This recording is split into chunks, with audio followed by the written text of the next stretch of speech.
And Thuba asked, and hopefully I pronounced that right, he said, how would you go about landing your first client as a new creative agency? I've seen a lot of your resources on how to pitch a client who has approached you, but how do you go about those who you've identified as a potential client?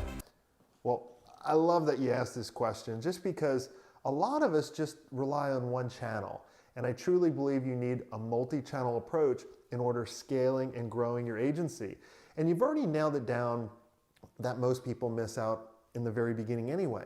You've identified your potential clients. You know who you want to go after.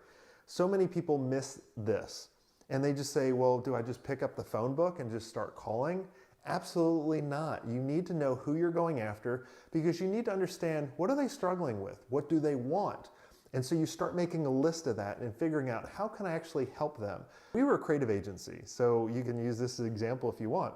We'd find a cool tool that we would figure out how much people were spending on AdWords. It would kind of come up with some kind of general rule of thumb. And don't put in the comments, I don't remember the tool we used to use, but Google it, and you'd probably find a couple different tools that would do that. But we would say, all right, how many people are spending $10,000 a month in AdWords?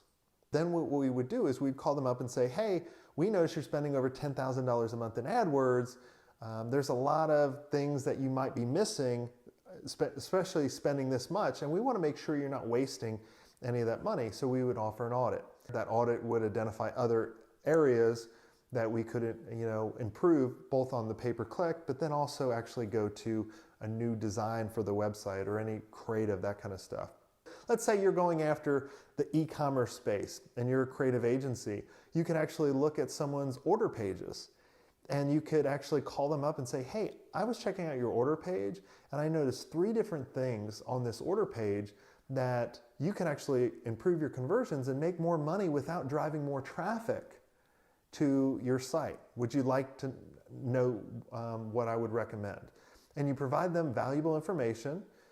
And then at the end of that, you would say, hey, would you like us to actually just go do this for you? We just happen to look at this really quick, but there's probably 8 or 10 other things that we'd probably find, and we'd like to do a detailed audit, or maybe we'd like to meet with you for a half day and do a strategy session, see what else we can help you out on.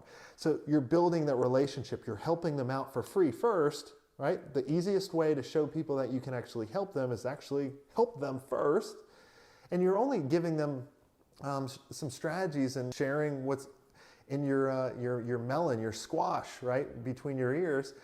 And you're not doing any kind of free work yet. You're just giving them valuable information that they should know. And then you transition that to a client. So that's what I would do. I want you to join the conversation. Make sure you comment and subscribe. Thanks for giving me your most valuable asset, your time.